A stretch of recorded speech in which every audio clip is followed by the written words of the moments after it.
Hello everyone, welcome to today's lecture on solid state physics. ये है इस series का लेक्चर नंबर 2। पिछले लेक्चर में हमने पढ़ा था कि सॉलिड क्या होते हैं, क्या टाइप्स होते हैं, what are crystalline solid, what are amorphous solid, और ये भी देखा था कि जो सॉलिड्स होते हैं वो एटम से मिलकर बने होते हैं।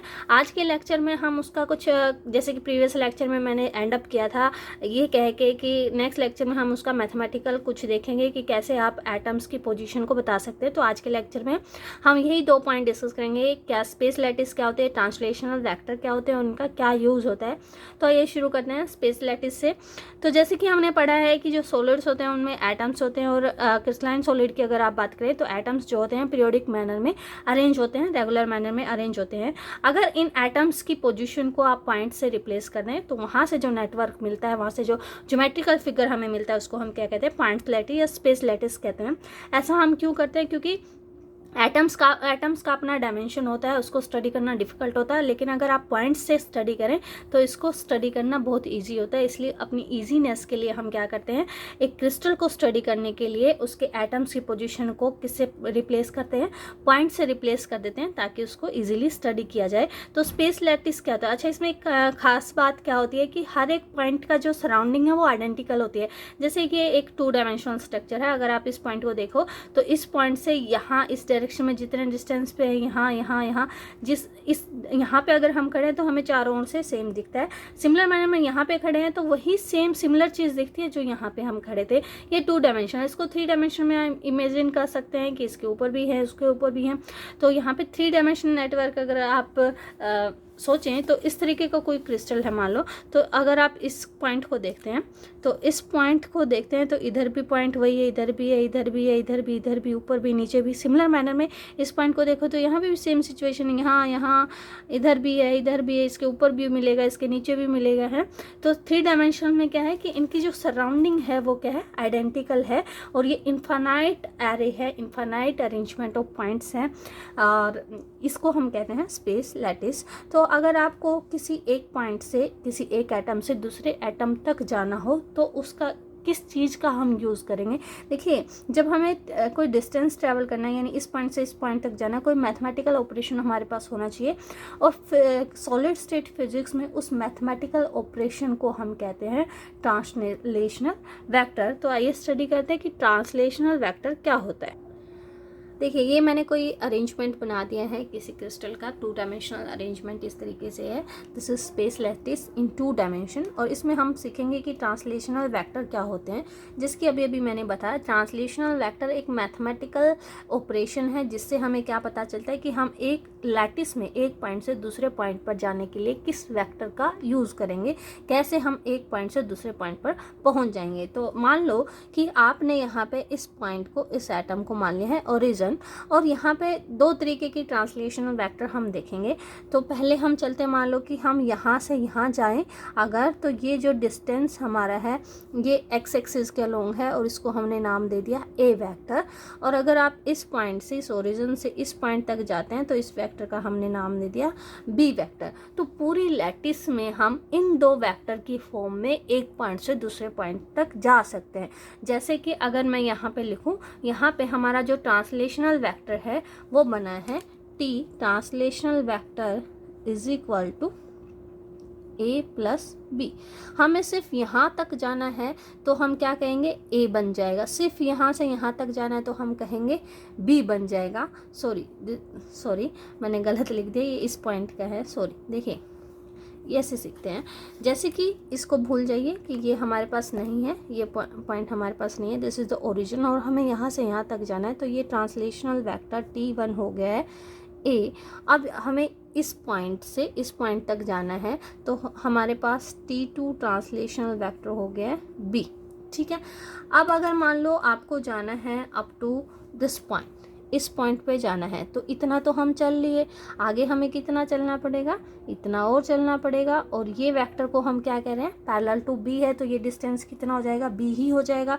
तो ये जो ट्रांसलेशनल वेक्टर है वो क्या हो जाएगा हमारा, ए प्लस बी हो जाएगा। तो यहाँ पे देखिए, हर एक पॉइंट के ट्रांसलेशनल वेक्टर को आप ए और बी की फॉर्म में लिख सकते हैं। तो ये फंडामेंटल हो गए, यानी कि इन जनरल अगर आप लिखें, इन जनरल जो ट्रांसलेशनल वेक्टर होगा वो N1 ए प्लस N2B, ठीक है। N1 क्या होगा, number of lattice point along x axis, a क्या होगा, vector length along x axis, N2 is number of lattice point along Y axis, और ये क्या हो जाएगा, वही vector length along Y axis. मान लो कि आपको इस पॉइंट पे आना है, तो इस पॉइंट पे आने के लिए हम ट्रांसलेशनल वेक्टर कैसे लिखेंगे, फॉर दिस पॉइंट, यहाँ से चले ए यहाँ तक आ गया, फिर ए यहाँ तक आ गया, फिर ए यहाँ तक आ गया, तो इस पॉइंट के लिए जो ट्रांसलेशनल वेक्टर होगा वो हमारा हो जाएगा 3A। यानी हर एक ट्रांसलेशनल वेक्टर को इस वेक्टर की फॉर्म में जनरली हम लिख सकते हैं। जैसे कि अगर आपको T1 लिखना है तो T1 जो हमने यहाँ पे निकाला था वो क्या था हमारे पास, इस T1 को हम लिख सकते हैं इस फॉर्म में, N1 की जगह पे क्या हमारे पास 1 है, और ए तो एज इट इज़ है, और N2 की जगह पे हमारे पास क्या है 0 इंटू बी वेक्टर। अगर आपको T2 लिखना है in the form of this general translational vector, तो T2 हमारे पास क्या आ जाएगा, देखिए यहाँ पे हमारे पास N1 की जगह पे हो जाएगा 0 और N2 की जगह पे हो जाएगा 1। अगर आपको ये T वेक्टर लिखना है तो हमारे पास ये हो जाएगा 1 इंटू ए प्लस 1 इंटू बी। अगर आपको T3 वेक्टर लिखना है तो हमारे पास हो जाएगा 3 इंटू ए प्लस 0 इंटू बी। यानी हर एक पॉइंट की पोजीशन को आप इस ट्रांसलेशनल वेक्टर की टर्म में बता सकते हैं।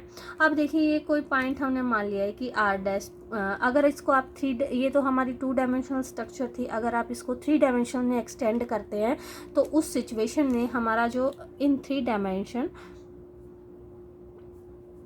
3D ट्रांसलेशनल वेक्टर इज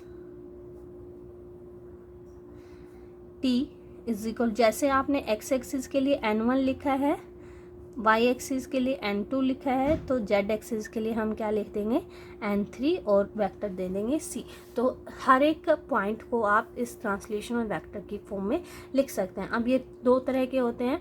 अगर ट्रांसलेशनल वेक्टर के ये पॉइंट्स इंटीजर हैं, अगर लिखें इफ़ N1 N2 N3 ये अगर आपके इंटीजर है तो हम ऐसे वेक्टर को कहेंगे प्रिमिटिव ट्रांसलेशनल वेक्टर, ठीक है। और अगर आपके ये इंटीजर नहीं है, if N1 N2 and N3 are not integer, उस सिचुएशन में हम इनको कहेंगे नॉन प्रिमिटिव ट्रांसलेशनल वेक्टर। इसका एग्जांपल मैं आपको करवा देती हूँ कि मैं क्या कहना चाह रही हूँ कि नॉन प्रिमिटिव कैसे हैं। जैसे कि हमने कहा कि मान लो कि यहाँ से यहाँ तक हम जा रहे हैं, उसको हमने कह दिया है ए वेक्टर। अगर आप बी वेक्टर को ऐसे ना डिफाइन करके, जैसे अभी अभी हमने डिफाइन किया, ऐसे ना करके अनदर मैनर में डिफाइन करें, जैसे कि ये नहीं है हमारा बी वेक्टर ये है, हम यहाँ से यहाँ चलें तो इसको हम कह रहे हैं कि this is our B vector, ठीक है। ये हमारा ए वेक्टर है अलोंग एक्स एक्सिस, और अलोंग वाई एक्सिस ये हमारा बी वेक्टर है। अब हमें पहुंचना है इसी पॉइंट पे। इस पॉइंट पे पहुंचने के लिए देखो ए तो हम चले हैं, थोड़ा और चलना पड़ेगा क्योंकि अब ये नहीं है ट्रांसलेशनल वेक्टर, क्या है ये स्ट्रेट लाइन है, तो हम थोड़ा और इधर चले हैं, लगभग हाफ ऑफ ए, तो यहाँ से यहाँ तक चले हैं 1/2 ए। अब थोड़ा ऊपर चलना पड़ेगा, और वो कितना ऊपर होगा, हाफ ऑफ बी। तो यहाँ से यहाँ तक जाने के लिए हमने ट्रेवल किया है हाफ बी। तो इसके लिए जो हमारा जो ट्रांसलेशनल वेक्टर होगा फॉर दिस पॉइंट वो हमारा आ जाएगा T is equal to 1/2 A plus 1/2 B। कहाँ से आएगा, इससे। अगर ओरिजिन से लिखना हो तो प्लस में क्या हो जाएगा, ए भी हो जाएगा क्योंकि ये भी चले हम, ठीक है। तो इस तरीके से यहाँ पे देख सकते हैं आप, जो हमारे ए और बी वेक्टर है, इसका जो N1 और N2 फैक्टर है, यानी ये इंटीजर नहीं है, ये नॉन इंटीजर टर्म आई है, तो ऐसे वेक्टर को हम कहेंगे नॉन प्रिमिटिव ट्रांसलेशनल वेक्टर, जिसमें जो है जो N1 N2 N3 है वो इंटीजर ना हो तो वो क्या हो जाएंगे, नॉन प्रिमिटिव हो जाएंगे, और अगर इंटीजर हैं तो उनको हम कह देंगे प्रिमिटिव कह देंगे। तो अब ट्रांसलेशनल वेक्टर समझ में आ गया क्या है। अब आइए समझते हैं कि क्रिस्टल स्ट्रक्चर क्या होती है। तो देखिए क्रिस्टल स्ट्रक्चर, ये हम कोई एक लैटिस बना देते हैं, let us consider this is the lattice या पॉइंट लैटिस है, स्पेस लैटिस है। 2 डायमेंशनल में हमने बनाई है, आप इसको 3 डायमेंशन में भी अज्यूम कर सकते हैं। अगर इनके पॉइंट्स की पोजीशन पे हम किसी एटम या ग्रुप ऑफ एटम्स को रख देते हैं, यानी इसमें हमने क्या कर दिया, इस लैटिस में इन पॉइंट्स के ऊपर एक एटम या ग्रुप ऑफ एटम को आपने रख दिया है, तो इससे जो आपको पैटर्न मिलता है उसको हम क्या कहते हैं, क्रिस्टल स्ट्रक्चर। यानी यहाँ पे आपके पास क्या आ जाएंगे, ये एटम्स यहाँ पे आ गए हैं, जो आपने लैटिस पॉइंट रखे थे उन लैटिस पॉइंट की जगह पे अब क्या आ गए हैं, एटम्स आ गए हैं। और ऐसी ज्योमेट्री को हम क्या कहेंगे, this is the crystal structure. तो क्रिस्टल स्ट्रक्चर में 2 चीज़ें यहाँ पे हैं, एक तो स्पेस लैटिस है जो हम ऑलरेडी पढ़ चुके हैं क्या होती है, 3 डायमेंशनल एरे होते हैं जिसका हर एक पॉइंट की सराउंडिंग जो होती है वो आइडेंटिकल होती है। तो ये तो हमारी होगी है स्पेस लैटिस, ठीक है, ये तो हमारी हो गई स्पेस। ये चीज़ क्या है, this is the basis. Basis क्या हो गया, बेसिस बेसिकली क्या हो गया है कि basis of a crystal is a single atom, या फिर क्या कहें ग्रुप ऑफ एटम्स है जो कि किस पोजीशन पे है, लैटिस पॉइंट की पोजीशन पे है। तो वो क्या हो जाएगा, ग्रुप ऑफ एटम या फिर कोई एटम या फिर कोई आयंस हो जाएगा जो कि किसकी पोजीशन पे रखा हमने, स्पेस लैटिस के पॉइंट्स की पोजीशन पे रखा है। तो मैथमेटिकली अगर आप लिखें तो मैथमेटिकली जो हमारे पास क्रिस्टल स्ट्रक्चर होगा, crystal structure is equal to क्या हो जाएगा, स्पेस लैटिस प्लस में क्या हो जाएगा, बेसिस। ठीक है, अब यहाँ पे 2 चीज़ें देखिए, स्पेस लैटिस हमें ये बताता है कि हाउ टू रिपीट, कैसे रिपीट होगा, जो नेटवर्क है वो कैसे रिपीट होगा, और बेसिस हमें बताता है व्हाट टू रिपीट, क्या रिपीट करना है हमें। तो आप इनको 2 कीवर्ड से भी जान सकते हैं कि स्पेस लैटिस हमें बताता है हाउ टू रिपीट और बेसिस हमें बताता है व्हाट टू रिपीट, है ना। तो इन दोनों के हाउ और व्हाट के जो आंसर होंगे उनसे आपको क्या मिलता है, क्रिस्टल स्ट्रक्चर। तो आई होप कि आपको अच्छे से समझ आ गया होगा। नेक्स्ट लेक्चर में हम पढ़ेंगे व्हाट आर प्रिमिटिव या फिर what are unit cells. Thank you.